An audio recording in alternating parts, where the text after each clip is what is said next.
internet, ela foi um pouquinho agressiva comigo, assim, que eu comecei a viralizar. Ela só sabe fazer esse tipo de cabelo? É só isso que ela sabe fazer?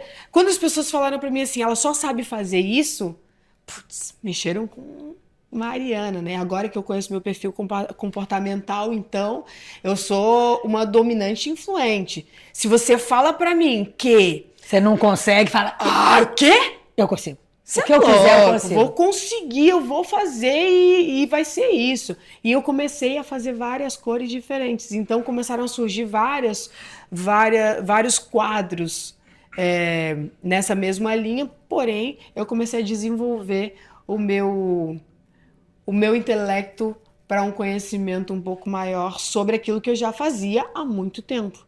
Pois é, e a pandemia teve um significado importante na tua jornada, né? Teve. E você se reinventou a partir A dali, partir e foi dali. a partir dali que você chegou onde você chegou. Exato, exato. A pandemia. Que é a partir de uma dor, né? É você Exato, transformar a partir disso. exato. Pode contar um pouquinho pra gente? A pandemia, ela foi um momento, um marco muito grande na minha vida, como de várias pessoas, né? Tanto que a gente ainda, já se passaram 5 anos da pandemia, e a gente ainda fala da pandemia como se fosse ontem, para você ver o quanto marcou a história de muitas pessoas, né? Então, assim como para mim, para muitas pessoas foi um marco, a pandemia, eu tinha recém inaugurado o meu salão, que eu tinha juntado todo o dinheiro, porque o empreendedor, né? Diferente do empresário que já está mais consolidado, o empreendedor é aquele que ainda está arriscando tudo que tem, né? O criativo, o disruptivo, vamos lá, eu quero isso, né? Ele é enérgico, sabe? Então ainda eu estava no meu modo empreendedora, né? Arriscando tudo que tinha, era all-in. Então eu dei all-in, veio a pandemia 15 dias depois. Fui para dentro de casa, encontrei mais uma vez. E eu tinha recém feito a cirurgia de reversão, que eu usava bolsa de colostomia, né? E daí eu me vi dentro de casa, ali sozinha, no apartamento que eu recém tinha alugado, nem tinha móveis dentro do apartamento ainda. E o meu salão fechado, funcionário para pagar, não tinha dinheiro para pagar, não entrava nada, e aquelas contas absurdas que eu dei o all-in, ainda peguei um empréstimo para investir dentro do salão, para deixar exatamente como eu queria. Veio aquela depressão profunda, profunda, profunda, profunda. Monique, foi horrível. Que eu enfrentei uma coisa que pouco se fala hoje, né? Que as pessoas não têm coragem de falar, e eu revelei aqui dentro também. Uma tentativa de suicídio, assim como muita gente tentou, né? Na pandemia, muitos inclusive conseguiram, Muitos conseguiram. né? Por todas essas questões que eu tava passando, vinha aquela vozinha assim. Eu lembro de ir tomar banho e começar a ouvir uma voz assim na minha cabeça: vai, se joga da sacada, se joga da sacada, se joga da sacada. E eu levei aquilo a sério, era a voz, era o meu, sei lá o que era aquilo. Nessa época, minha irmã tinha recém vindo morar comigo, minha irmã caçula mais nova. E eu tava tomando banho, eu saí do banheiro pelada, bati na porta do quarto dela e falei: me ajuda, porque eu vou me jogar da sacada. Sei que ela dormiu em 5 dias comigo direto, direto, porque eu parecia que tava num outro mundo, tá? Não era eu, parecia que, tipo, eu tinha feito aquilo, mas eu tava numa outra realidade horrível.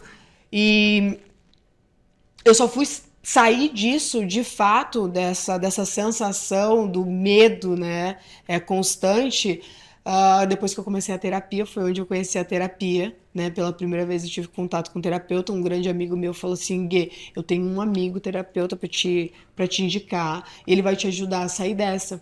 Né? E ali eu entendi que eu não era uma suicida, eu tive pensamentos devido a grandes Pressão, tudo. turbulências, né, que estavam acontecendo na minha vida e a minha vida inteira. Então foi um acumulativo, as minhas crenças, né, as minhas vivências, aquilo que eu projetava para minha vida e às vezes não acontecia, porque nós somos pessoas ansiosas, né? Então fui passando por todos esses processos e então eu tive que me reinventar ali na pandemia, me descobrir. E eu acho que o grande marco foi entrar na terapia e começar a aplicar uma das ferramentas mais difíceis que a gente conhece, que é do autoconhecimento e autorresponsabilidade, né? Sobre aquilo que a gente está demandando, inclusive, para a nossa vida, né? E desde então nunca mais parei de estudar e me conhecer e principalmente começar a escutar de verdade as pessoas, porque às vezes uma escuta salva uma vida.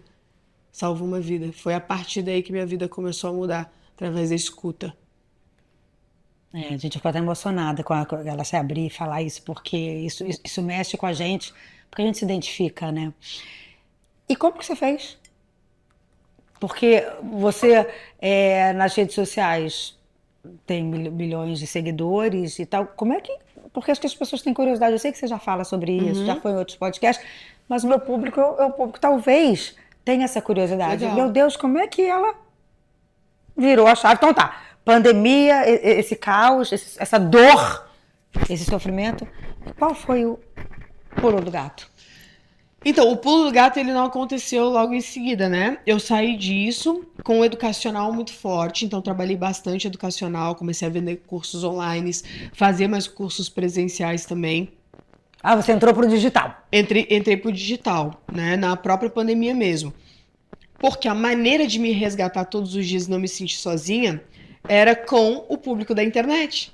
Então, a primeira live que eu abri no dia 4 ou 5 da pandemia, foi a primeira live que eu abri, tinham 3 pessoas me assistindo. 3 pessoas me assistindo. Você lembra quantos seguidores você tinha? Eu tinha uma média de 40 mil seguidores, mas pelo menos uns 25 mil eram comprados. Comprados. Porque a gente tinha essa coisa do ego, né? Como é que eu não vou ter seguidores? Eu comprava seguidores, eu não tenho mínima vergonha de falar isso. Eu também não. Quando eu me reinventei, já que ela tá falando aqui, eu adoro me expor porque isso inspira. Eu tinha 5 mil seguidores aos 50 anos. 5. E aí eu criei o meu canal no YouTube. Para você levar do Instagram pro YouTube, existia o arrasta aqui. Só que o arrasta aqui, você tinha que ter 10 mil seguidores. Comprei. Fui lá, arrasto aqui e meu YouTube bombou. Comprei sei lá, na época eu comprei 10 mil para conseguir chegar, consegui o arrasto aqui isso.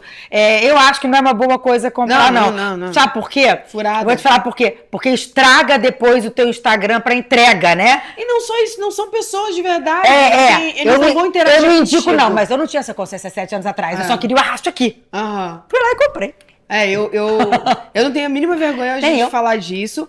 Aí, então, assim, efetivamente eu tinha ali talvez meus 17 mil seguidores e tudo mais, ali na época de pandemia. Com então, uma live com 3 pessoas. 3 pessoas, né? E você não desistiu?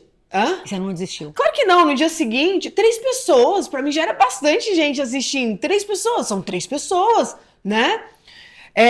Logo em seguida, no dia 2, eu tinha 13 pessoas assistindo. Que você falou. 3 pessoas são 3 pessoas. São 3 pessoas. Eu tava feliz demais. Imagina, 3 pessoas interagindo comigo. São 3 pessoas. Né? Aí no outro dia eu tinha 13 pessoas. Eu falei, caraca, moça, 10 pessoas a mais. No segundo dia eu falei, sensacional. E fui indo, instigando. E daí eu comecei a instigar as pessoas. Olha só, compartilha aí, que se você compartilhar, eu vou entregar mais esse pulo do gato. E foi. Eu sei que eu cheguei no dia 12. Essa live você ensinava um pouco? Ensinava numa cabeça de boneca. E daí depois eu peguei a minha irmã que tinha recém-chego e fui fazer um cabelo nela, né? E no final eu vendi um curso. Você acredita? Ainda vendi um curso que eu recém tinha feito na pandemia. Estava pronto, recém-feito. Curso gravado às pressas. Aí... Gravado com seu próprio celular?